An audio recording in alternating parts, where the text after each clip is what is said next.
Happy Monday, everybody. This is Philadelphia Eagles Now. I'm Chase Sr. Appreciate all of you for being here with us and hope all of you out there are having a phenomenal extended weekend as today is President's Day.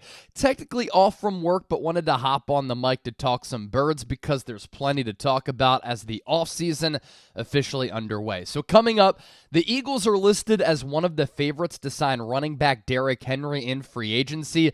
Does it make sense for the Birds? Also, Chiefs stud cornerback L'Jarius Sneed, fresh off that Super Bowl championship, listed as a top fit for the Eagles in free agency if the Birds want to address the cornerback position. First, make sure you subscribe to the channel. We hit you with daily and year-round coverage of the Eagles, and this is your home for the best off-season Eagles content. This past week, some really good videos up on the channel. Top Eagles cut candidates, my first Philadelphia Eagles mock draft, Hassan Reddick trade ideas, and of course the latest buzz around the Birds going into draft and free agency season.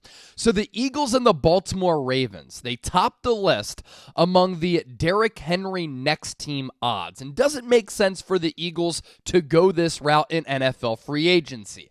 I do not think so for multiple reasons. Number one, it's the most obvious to me, and it's the age and usage concerns for Derrick Henry. He's been in the league for a minute now, spent his entire career with the Tennessee Titans, and he's honestly been and worked up to be one of the best running backs in the history of football. That's credit to him, but he's 30 years old.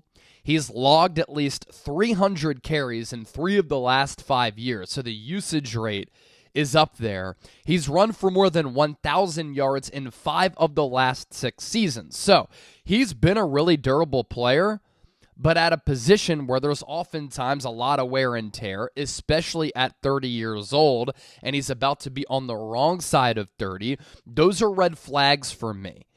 And it should be noted here that Henry is one of the best running backs of all time when you look at the numbers that he's been able to produce so far in his career, but that's a ton of tread on the tires for a position that oftentimes and almost always goes downhill at the age that he's at right now going into free agency, where I do think there's going to be another team that's going to offer him a pretty nice contract. I frankly think he makes a lot of sense for a team like the Baltimore Ravens, and that's why the Ravens in Philadelphia, they're up there as far as the odds for what Henry's next team is going to be. And in those last 6 seasons, there's a 2,000-yard rushing year in there from 2020, which is impressive, but concerning for the price that he's probably going to demand. And the Eagles never really prioritize paying big-time dollars to running backs. Last time they did and gave a deal out that moved the needle for the player, it was LaShawn McCoy. And you look back at what happened last offseason, Miles Sanders coming off that Super Bowl run was top 5 in rushing yards despite Jalen Hurts and the Eagles throwing the football a lot. And the Eagles let him walk to the Carolina Panthers, and the Panthers gave him a pretty affordable contract at the time. And then you talk about the scheme fit, what Kellen Moore is going to bring to the Eagles. And there's a little bit of a misnomer out there that Kellen Moore didn't really run the football all that often. He does put an emphasis and a priority on running the football. And Jalen Hurts is an RPO type of quarterback, and behind this offensive line, that could lead to Derrick Henry having some success. But Derrick Henry also picked up a lot of his yards in Tennessee when the quarterback, mostly Ryan Tannehill, was under center. And Jalen Hurts only threw, you can literally count it on one hand.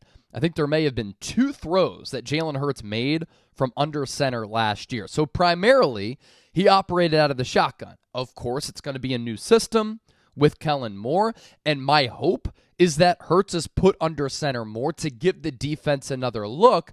But as far as a scheme fit, Ezekiel Elliott played really well for Dallas under Kellen Moore. Maybe Derrick Henry would be able to do the same, but I'd say that Zeke and Henry are different running backs. And then lastly, as part of this Derrick Henry conversation, I think the Eagles have other needs that are more pressing. like the cornerback position, so let's talk L'Jarius Sneed here. But first, want to hear from you down in the comments section. Should the Eagles sign Derrick Henry in free agency? Give me a Y for yes or an N for no. As for Sneed, why are the Eagles being brought up in this conversation? ESPN NFL analyst Matt Bowen recently predicted that the Eagles would sign L'Jarius Sneed this offseason. He said this: upgrading the cornerback position is an offseason priority. With Sneed, the Eagles land one of the top veteran free agents who has the coverage skills and ability to produce in Vic Fangio's system. Vic Fangio likes to put cornerbacks on an island. So once Jalen Ramsey came back from that preseason knee injury that he suffered with Miami last year, put him on an island a lot. Now, the new Dolphins defensive coordinator who comes to Miami from the Baltimore Ravens kind of took a shot at Vic Fangio for putting Jalen Ramsey on an island too often and not using Ramsey in a way where you can use him as a versatility option who can play anywhere.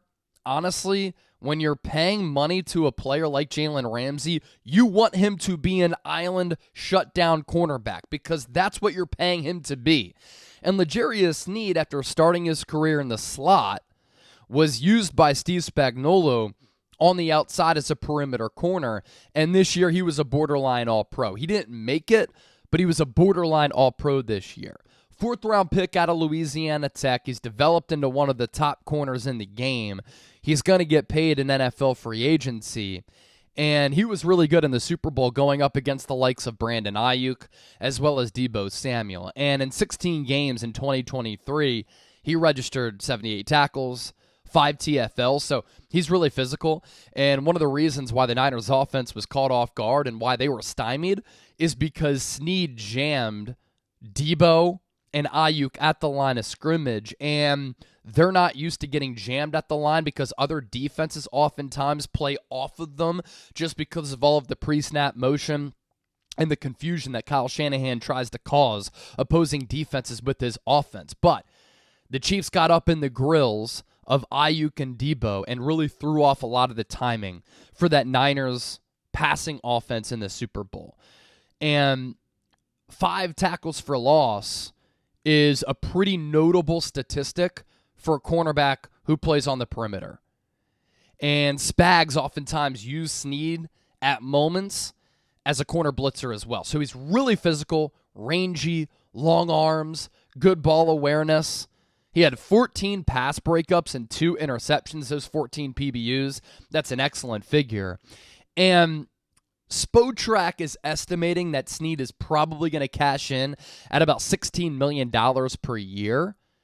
And it's looking like it's going to be somewhere in the neighborhood of a 4-year contract worth about $65 million, somewhere in that range. His Pro Football Focus numbers this past year: overall grade of 71.1, run defense grade of 70.7. So when I talk about him being physical at the line of scrimmage, that's a good example of that.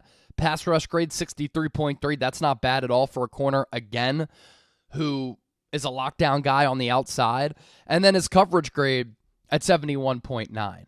The difficulty here for Philadelphia is the dead money that comes into play if they were to try to move on from James Bradbury, what they're already paying him, as well as Darius Slay, and the overall concern of if you externally sign a free agent corner in free agency, a lot of times that player, and we've seen it with guys like Nnamdi Asomugha, Dominique Rodgers-Cromartie, they play really well for another system, and then you sign them to big-time contracts. And we see this not just with Philadelphia, but across the league in free agency. And because of the scheme fit, because of the overinvestment, they don't end up really playing all that well. And it really costs the acquiring team because of the money that they are paying that specific player. With Sneed, still at a pretty good age, and I think he's a late bloomer who's really starting to come into his own.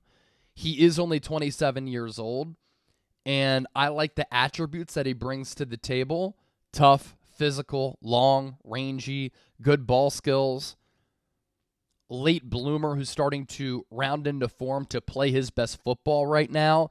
But I just have a feeling that the Eagles aren't going to pay a lot of money to a corner in free agency. I think they might try to invest in that position in the draft.